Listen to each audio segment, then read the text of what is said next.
Hey guys, welcome back. This time around we're going to continue our discussion on the language of chemistry. In particular, we're going to be looking at the types of chemical bonds there are. Before we do that though, let's remember what we know. We know that the periodic chart lists the elements. The smallest form of an element is an atom. Atoms are further broken down into subatomic particles, the protons, the neutrons, and the electrons.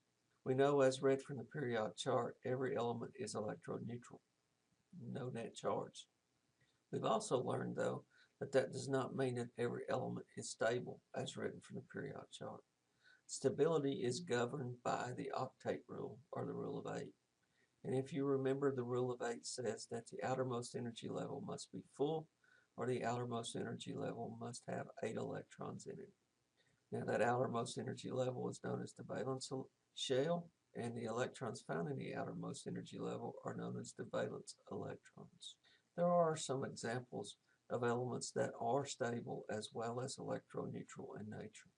They're known as inert elements or noble gases, and they can be found in Roman numeral column number 8. And they're going to be represented by things such as helium and neon. These are stable as written from the periodic chart, which means they're not reactive, which means that you'll never find them having a chemical bond with another element. You'll never find them as molecules. The rest of the elements, however, are not stable as written from the periodic chart. And to become stable, to obey the rule of 8, they have what we call chemical bonds. Now, chemical bonds are energy relationships between two or more atoms. Now, we can be more specific and say that it is going to be an energy relationship between the valence electrons of two or more atoms, in which each atom becomes stable through that relationship. Examples of atoms that need to have these types of energy relationships or chemical bonds are hydrogen, carbon, oxygen, and sodium. Now there's two types of chemical bonds in which we will create molecules from. There are going to be the ionic and there are going to be the covalently bonded molecules. These are the only two types of chemical bonds that will create molecules. What's the difference between ionic and covalent? Ionic is going to be a situation in which one or more electron is physically going to be transferred one atom of an element to another atom. Whereas with covalent, the electron is going to be shared between the atoms. In the ionic bond, we're going to find that in the absence of water, these molecules are going to make salts. But in the presence of water, these chemical bonds will break to create what we call ions, charged elements. Whereas with covalent, the bond is very strong and very stable in water, and it's going to typically make very large molecules such as our proteins, lipids, carbohydrates, and nucleic acids. Let's look at the rules of the game associated with ionically bonded compounds. Ionically bonded compounds are going to result in a transfer of one or more electrons. And those bonds are going to be between a metal and a non-metal. Now, I just used new terms. So let's back up and make sure we discover what a metal and a non-metal is. Notice from your periodic chart you've got this zigzaggy line. Anything on the left of that zigzaggy line is known as the metal. Anything on the right of that zigzaggy line is going to be your non-metal. An ionically bonded compound is going to be between a metal and a non-metal, in which the metal will donate or transfer one or more electrons to the non-metal, and the non-metal will receive one or more electrons. Now, as long as water is not present, these molecules will crystallize out and create our salts, but when placed in the water, the bond breaks, causing now the individual atoms to be separated. But remember, the metal gave up an electron or electrons. So now it has one or more fewer electrons than it has protons. So the metals will become positively charged ions. We know these as cations. Now remember, the nonmetal received one or more electrons. So now it has one or more electrons than it has protons. So it'll become a negatively charged ion. We know that as an anion. Catch that second N there and relate it to the negative. Catch that T in cation, and we remember that as positive. Let's look at a couple of examples. Here's sodium and chloride. First, would this be an ionically bonded compound if they chemically bonded together? Remember the definition of ion? It's a metal versus non-metal. Sodium is a metal, chlorine is a non-metal. So yes, this would be an ionically bonded compound. Are either one of these stable as written? Hope you tell me no, because sodium has 1 valence electron, chlorine has 7 valence electrons. Now tell me also how many protons are found in an atom of sodium.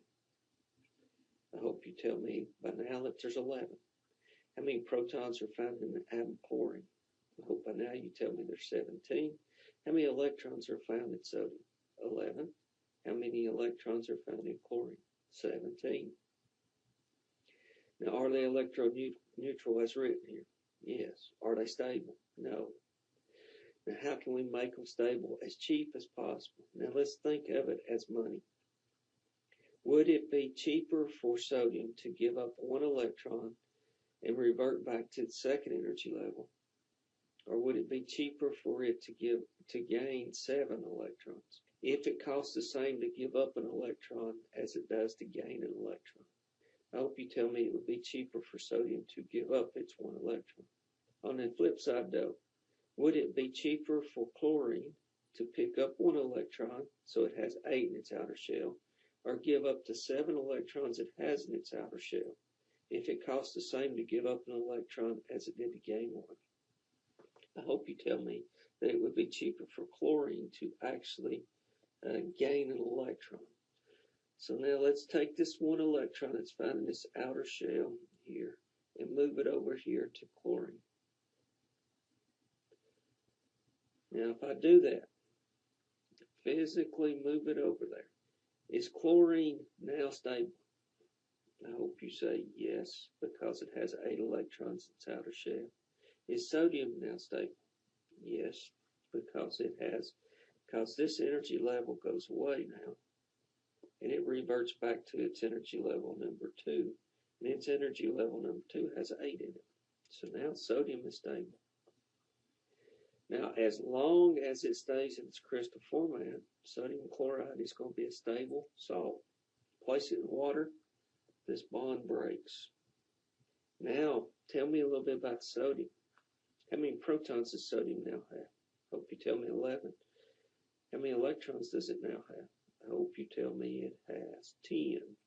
So now it has a net 1 positive charge, because remember, for every proton you have 1 positive charge. For every electron you have 1 negative charge. So now sodium is no longer electroneutral. In fact, it's positively charged. We call that positive charged ion a cation. And chlorine, on the flip side, it gained that 1 electron. So now it has 17 protons, but it has how many electrons? I hope you tell me 18 electrons. And so now it's negatively charged, and we call that an anion. Let's look at one more example. Let's look at magnesium and chloride. If we take magnesium and look at it, how many valence electrons does an atom of magnesium have? I hope you tell me 2. How many valence electrons does chlorine have? 7. Now, how many protons does an atom of magnesium have? I hope by now you were telling me it has 12 protons and 12 electrons as written from the periodic chart. Chlorine has 17 protons, 17 electrons. Are either one of these stable as written from the periodic chart? They aren't, because they don't obey the rule of 8. How is the quickest way to make them stable? Well, let's take this magnesium, this electron from magnesium, and transfer it over here to this atom of chlorine. Is that atom of chlorine now stable? Yes. Is that magnesium stable though? No, because it still has this 1 electron. How am I going to make it stable?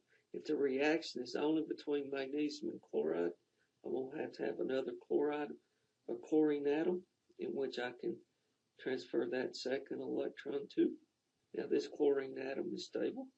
And now magnesium is stable. And now go back to your math game. Magnesium still has how many protons? I hope you're telling me 12. How many electrons does it have though? 10. So is it electron neutral when placed in the water? No, it becomes cation, a +2 cation. And each one of these chlorines then still have 17 protons, but how many electrons do they now have? They have 18 electrons. So they have one more negative charge than they have positive charge. What does that do? That makes them the anion. Now let's look at the rules of the game associated with covalently bonded molecules. Covalently bonded molecules are going to be sharing electrons because it's not going to be to the advantage of the atoms to give up the electrons or gain electrons. Perfect example of that would be carbon. Carbon has 4 valence electrons. It wouldn't be any less expensive for it to gain 4 electrons than it would be to give up 4 electrons. It's cheaper for it to share. So anytime we see carbon in a relationship with another element, it's going to be covalently bonded to that element. Hydrogen is going to be another example where it would prefer having a covalently bonded relationship with other atoms. Why? Think what hydrogen is. Hydrogen is composed of 1 proton and 1 electron. If it gave up its electron, which it would if it acted as a metal, then all it would be is a proton. It would have an identity crisis going on. All it would be is a subatomic particle. So hydrogen prefers sharing its electron when possible.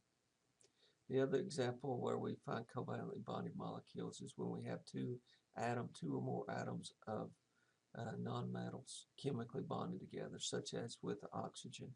Now, the sharing of electrons can be a sharing of one pair of electrons. In that case, we know it as a single bond.